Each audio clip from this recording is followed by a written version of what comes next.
Iz ljubljanskega studia 136, to so vesti na vesti. Pa kjera šalica je to? Mater sem žena, kaka šalica? Pa ne piše vest. Ja, zakaj pa te mora vest gr pisat? Se šalica, kafe je notr, kaj bi rad zdaj? Za sebe se brigi. Vest piše. Za sebe se brigi, če nam zdaj vstala, bom šla. Ok. Tak se dela. Premijer Janez Janša se je na srečanju s predsedniki koalicijskih strank ter poslankami in poslanci koalicije pogovarjal o pripravi rebalansa proračuna. Kaj je tej rebalans? Zakaj meni nobeden ne razloži, kaj je to? To je tako kot na kolesu, balanca, sam nazaj obrnjena, v kontro. Ja pa tak reči pol. Hkrati so se pa odločili, da bo vlada državnemu zboru predlagala, da naj razpiše posvetovalne referendume na 13 območjih, ki naj bi v prihodnosti postali pokrajine. Zakaj pa pokrajine? Pa saj imamo že pokrajine. A veš to, da Koroška bo pokrajina ratala?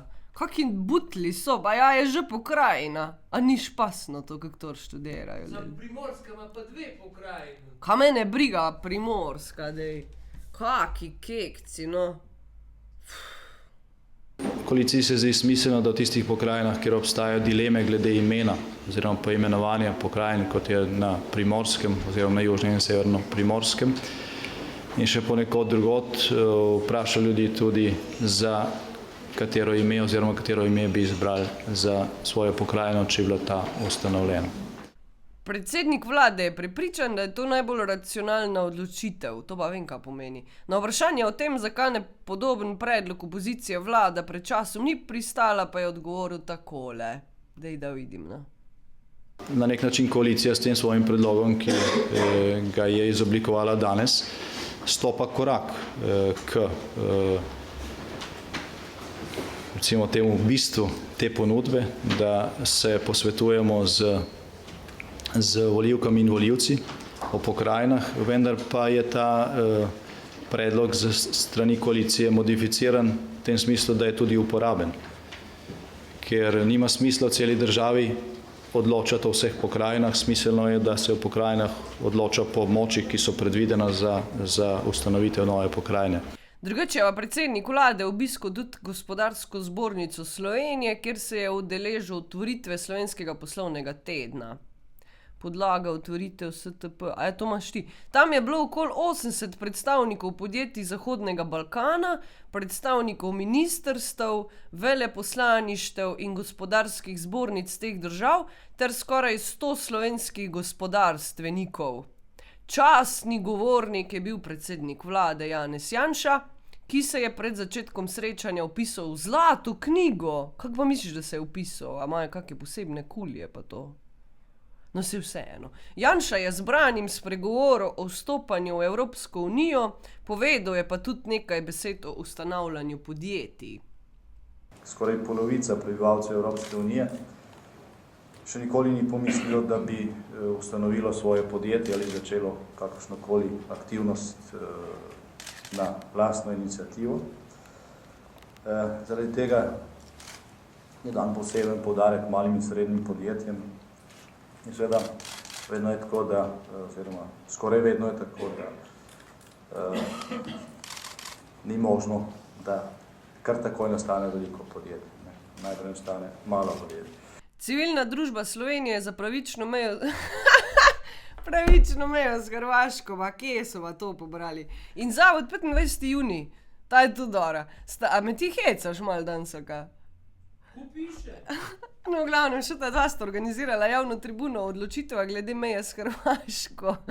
Na tribuni so razpravljali Daniel Starman, Marjan Podobnik, še ga pa poznam, pa Joško Joras. Starman je dejal, da so pripravili poziv volivcem, da naj na letošnjih parlamentarnih volitvah dajo svoj glas kandidatu ali kandidatki za poslansko funkcijo, ki bo s podpisom jamčil, zdaj pa to pa moraš zdaj povedati, da je v navednicah, tako moram narediti, da se pri določanju meje s Hrvaško nihče v imenu Republike Slovenije nima pravice z nikomer pogajati, niti ne more biti predmet arbitraže, kaj spet ena tujka, ali mednarodnega sodišča ozemlje, ki je bilo na dan 25. junija 1991, to se pa še jaz spomnim, slovensko. Konc citata. Smo majhno razočarani nad to koalicijo in to vlado, ker v tem pogledu po našem trdnem prepričanju preveč popušča. In se hiti recimo z uspehom po zamrznitvi zrca, torej ekološke revolutne cone, zamrznitvi, govorim ne razveljavitvi.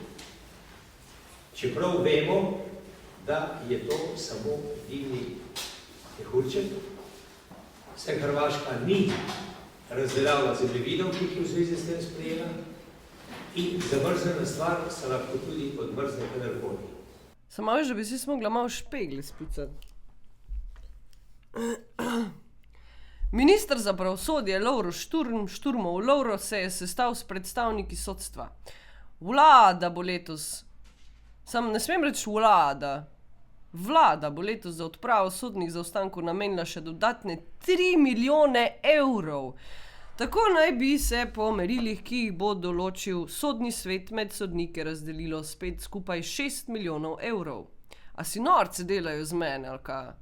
Predsednica društva Janja Roblek pravi, da s tem stavka še ni izključena.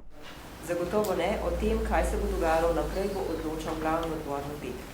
V Svetlem potoku pri Kočevju smo si ogledali selekcijo kandidatov 20. generacije šole za častnike Slovenske vojske. 46 moških in 46 moških in 6 žensk, Marija, kako razmerje, se je preizkušalo vzdržljivosti in preživetju v naravi.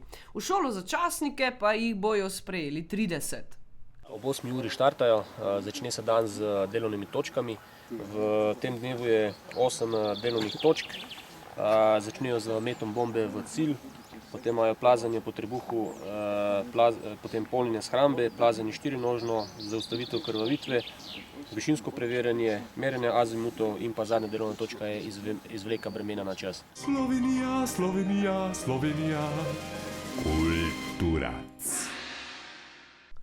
V kinoklubu Vič so premierno zavrteli televizijski film Metoda pevca Hit poletja.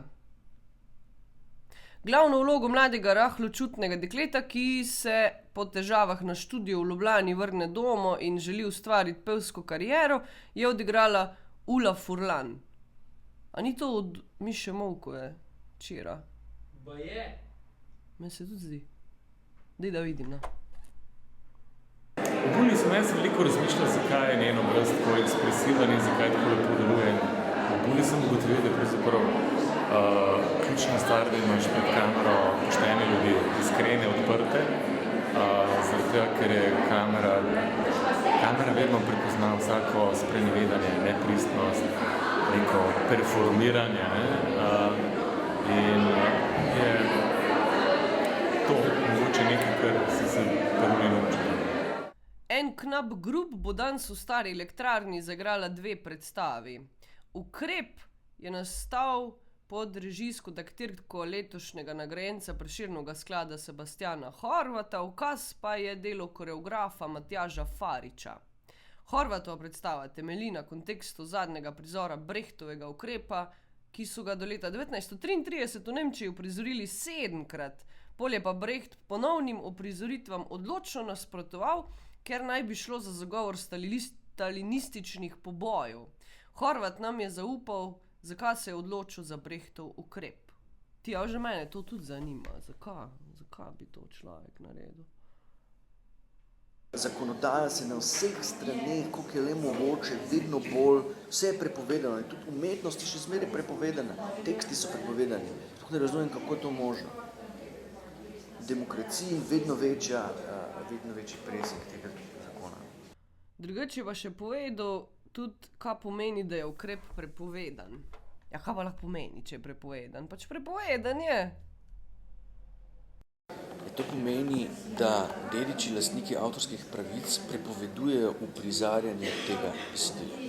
Kar pomeni, da v vašem primeru se kaj bojite, da vam bodo... V našem primeru ne gre za uprizarjanje, gre za lovljenje meje med neuprizarjanjem in uprizarjanjem.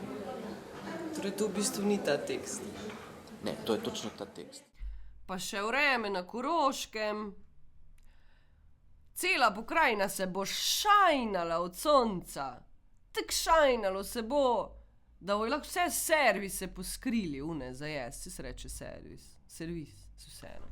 V glavnem, kam on že zdaj reči? Ja. To so bile vesti na vesti iz ljubljanskega studia 136. Ostanite še naprej z nami.